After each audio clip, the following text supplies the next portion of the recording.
Hello my dear friend, welcome to education point online. So friend, कैसे हैं आप लोग? गए हो बहुत अच्छे होंगे। मेरे प्यारे बच्चों, आज हम लोग बात करने वाले हैं how to write in RDPB mathematics to final exams बेटा। क्योंकि इस बार सेकेंड सेमेस्टर के साथ साथ हमारे मर्सी वाले बच्चे भी बैठेंगे एग्जाम देने के लिए, और ये बहुत घबराहट सी है बच्चों को। एक बात आप समझ लो कि अगर आप डरोगे, अगर आप घबराओगे, होता कुछ नहीं बेटा। आप अपने पेपर को खराब कर लेते हो। तो एक प्रॉमिस आप करो कि घबराना नहीं, जो भी होगा एक पेपर ही है ना। घबराना और डरना नहीं, इसको तो एकदम आप क्या करो बेटा, साइड कर दो। अब आप बोलोगे सर हम तो मर्सी वाले हैं, हम तो मर्सी वाले हैं, है ना, हमारी तो करो या मरो वाली स्थिति है। तो भाई मर्सी वाले हो, अच्छी बात है। बोलोगे सर इसमें अच्छी बात क्या है? क्योंकि आप अभी हो सेकेंड ईयर में और कहीं ना कहीं आपको एक्सपीरियंस है एग्जाम देने का। तो इस एक्सपीरियंस का अपन को क्या करना है बेटा, यूज करना है। कहीं ना कहीं आपने लापरवाही करी है, इसलिए मैथमेटिक्स 2 आपका नहीं निकला है। इस बार उस लापरवाही को आपको हटाना है, आराम से आपका पेपर क्लियर हो जाएगा। और जो एक्सपीरियंस आपको है बेटा, उसका भी क्या करना है, अपन को यूज करना है।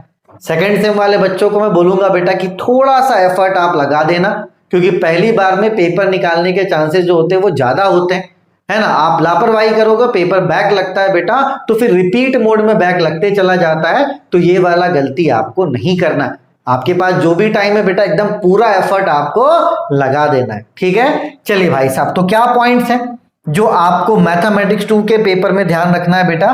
देखिए, सबसे पहला पॉइंट आप समझिएगा, ये जो मर्सी पेपर है ना, जिनका जो बच्चे अभी फोर्थ सेम में है। अब एक बात समझना, इन फोर्थ सेम वाले बच्चों का पेपर 19 तारीख को है। यार इस पेपर की तैयारी आप मत करो, भूल जाओ कि 19 को कोई पेपर है, वो कोई भी पेपर हो, क्योंकि M2 से ज्यादा जरूरी कुछ भी नहीं है। तो आप भूल जाओ। हाँ, 19 का पेपर बस आप जाकर दे दो, ठीक है, थोड़ी बहुत तैयारी करके आप दे दो, लेकिन आप भूल जाओ कि आपका पेपर 19 को है। डायरेक्ट आप सोचो कि आपका पेपर कौन सा है, M2 का है। क्योंकि अगर आप देखोगे तो अभी आपके पास 16 बचेगा, फिर 17 बचेगा, 18 बचेगा, 19 का आधा दिन आपको मिलेगा, 20 मिल जाएगा, 21 मिल जाएगा, 22। तो अभी आपके पास अच्छे खासे दिन मिलेंगे। लेकिन जो बच्चा 19 के बाद सोच रहा है कि मैं तैयारी करूंगा, ये गलती आपको नहीं करना है। 19 के बाद तैयारी नहीं करना है भाई साहब, तैयारी आज और अभी से आप स्टार्ट कर दो। भूल जाओ 19 को कोई पेपर है, बस जाकर पेपर आप दे देना। अगर वो पेपर बैक लगेगा तो आप उसको अगली बार निकाल लोगे, क्योंकि 5th सेमेस्टर है और वो सेमेस्टर बड़ा होता है। लेकिन अगर M2 रुक गया भाई साहब, तो सेमेस्टर बैक हो जाएगा। मैं डरा नहीं रहा हूं, मैं बस आपको बता रहा हूं कि अगर 19 तारीख का पेपर बैक लगता है तो लग जाने दो। M2 क्लियर होगा भाई साहब, बहुत अच्छी अचीवमेंट है। क्योंकि अगर आपने 19 का पेपर निकाल दिया और M2 आपका बैक लग गया, तो फिर आप आगे जाने के लायक ही नहीं रहोगे, ठीक है। तो ये वाली गलती आपको नहीं करना, आपको अभी से M2 के लिए लग जाना। 19 का पेपर आप जरूर देना, अपने मन से लिख कर आना, जो आप लिख सकते हो, जो तैयारी है उतनी ही तैयारी में आप क्या करना, अपना पेपर देना, ठीक है बेटा। चलिए, तो ये तो हो गई भैया मर्सी वाले बच्चों की बात, ठीक है। अब यार देखो, रिलैक्स तो भाई करना ही पड़ेगा, क्योंकि हमारे जो सर थे ना, दुबे सर, जिनसे 10th में मैथ पढ़ा करता था, बहुत प्यारे इंसान थे यार।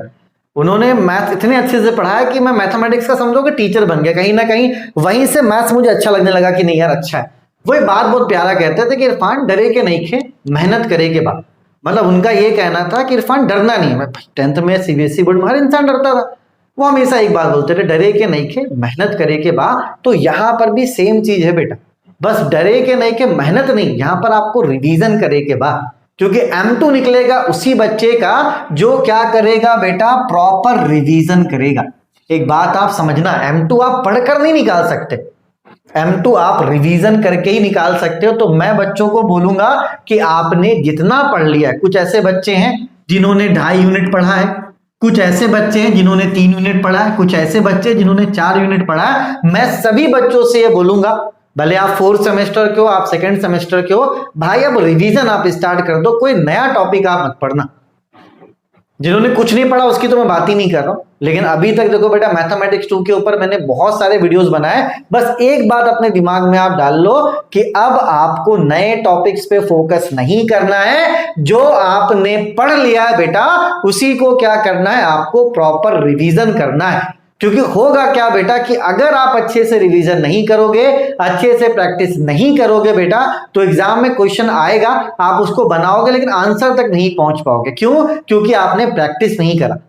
ठीक है, तो अब आपको जो फोकस करना है बच्चों वो रिवीजन पे करना है। अगर आपने अच्छे से रिवीजन कर दिया ना बेटा तो 3 यूनिट में भी पेपर क्लियर हो सकता है, 2.5 यूनिट में भी पेपर क्लियर हो सकता है। और अगर आपने रिवीजन पे फोकस नहीं करा, आपने प्रैक्टिस पे फोकस नहीं करा, तो कोई जरूरी नहीं है कि 4 यूनिट पढ़कर भी आप क्या हो जाओ, फेल हो जाओ। एकदम मैं क्लियर बता रहा हूं कि आप प्रॉपर रिवीजन करो।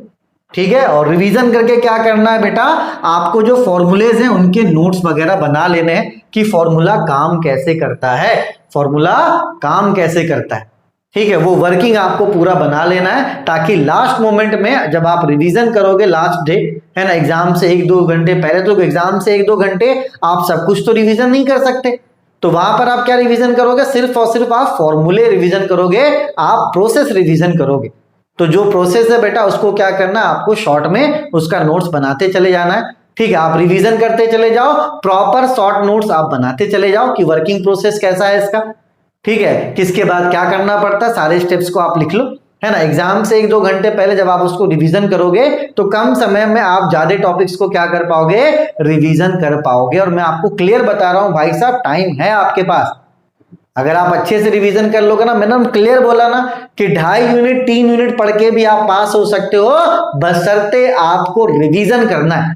बहुत लोग हैं, अभी मैं आपको क्लियर बोल रहा हूं ना, मैं एकदम आपको क्लियर बोल रहा हूं कि कम से कम 90% लोग अब भागेंगे कहां, इंपॉर्टेंट क्वेश्चन पे। भाई किसी को नहीं पता क्वेश्चन क्या इंपॉर्टेंट है, कोई माई का लाल नहीं जानता। कैसे बता सकते हो भाई कैसे बता सकता, कोई भी मैथमेटिक्स 2 का इंपॉर्टेंट क्वेश्चन कोई भी नहीं बता सकता। ठीक है, क्योंकि सभी का कंसेप्ट है जो आपको प्रॉपर रिवीजन करना पड़ेगा। 90% बच्चे अब इंपॉर्टेंट क्वेश्चन के जुगाड़ में लग जाएंगे कि अरे यार ये क्वेश्चन कर लेते हैं, वो क्वेश्चन कर लेते हैं, और वो भाई एकदम इसका रिजल्ट क्या है भाई साहब, फेल है। तो आपको ना क्वेश्चन के चक्कर में नहीं पढ़ना है, आप तो कंसेप्ट सीखो कि कौन से क्वेश्चन पे कौन सा कंसेप्ट लग रहा है और उसका वर्किंग कैसा है।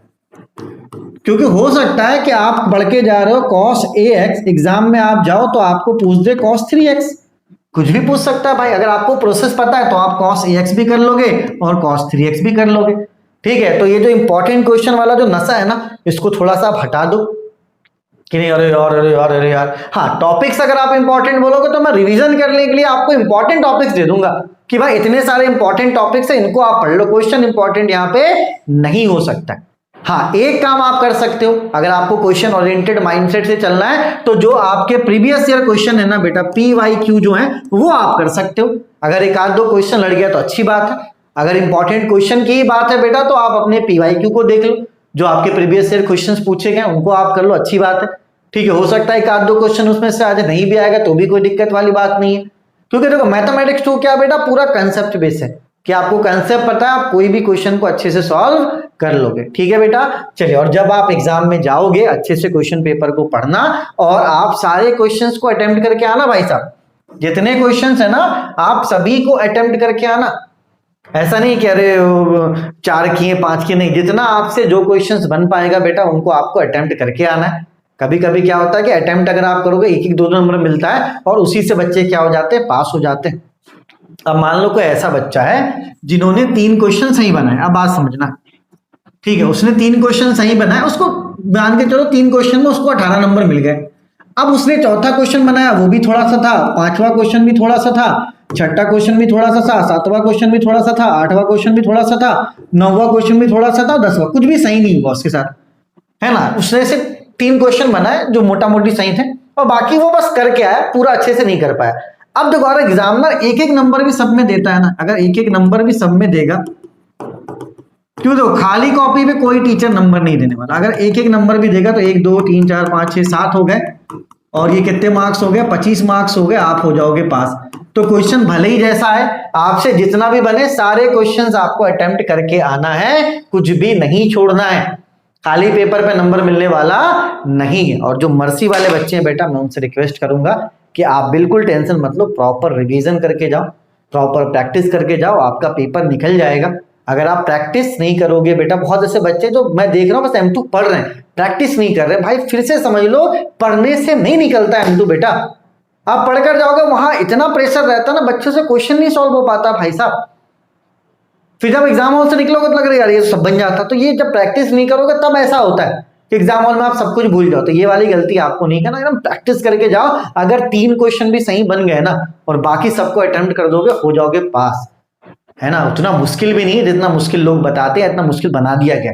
प्रैक्टिस करो, आपका पेपर अच्छे से निकल जाएगा। और रहा बात इंपॉर्टेंट टॉपिक्स का, तो मैं देखूंगा कम से कम 20 इंपॉर्टेंट टॉपिक्स तो आपको बता ही दूंगा। और मेरे हिसाब से मैथमेटिक्स 2 में 25 टॉपिक्स हैं, कुछ ऐसे टॉपिक्स है जिसको मैं हटा दूंगा। लेकिन इतना मान के चलो कि यूनिट 1 और 3 तो आपको पूरा करना है। यूनिट 1 आपको पूरा करना है, यूनिट 3 आपको पूरा करना है, 2 का वेरिएशन ऑफ पैरामीटर करना है, और 4 और 5 में कोई एक कर लो। इतना कर लोगे आराम से पास हो जाओगे। 1 पूरा कर लो, 3 पूरा कर लो, 2 का वेरिएशन ऑफ पैरामीटर कर लो, 4 और 5 में कोई भी एक पूरा कर लो, पास हो जाओगे। क्या इंपॉर्टेंट करो, कहानी खत्म करो भाई, इतना पढ़ लो कम से कम, आराम से पास हो। 1 पूरा पढ़ो, 3 पूरा पढ़ो, 2 का वेरिएशन ऑफ पैरामीटर पढ़ लो, और 3 और 4 और 5 में कोई भी एक पढ़ लो यार। अगर दोनों पढ़े तो रिवीजन कर लेना अच्छे से, है ना। कोई टॉपिक सर में दर्द दे रहा छोड़ देना है, इतना लगना नहीं है। बहुत सारे क्वेश्चंस आते हैं, इजी क्वेश्चन आएगा, ऐसा टेंशन वाली बात नहीं है, ठीक है। चलिए अपने और अपनों का आप खूब ख्याल रखिए, ठीक है। अच्छे से तैयारी करके प्रैक्टिस करके जाए, अच्छे मन से जाइएगा, डरिएगा मत बस, ठीक है। चलिए तब तक अपने और अपनों का खूब ख्याल रखो। फिलहाल तो M2 पढ़ो, टेक केयर, बाय बाय।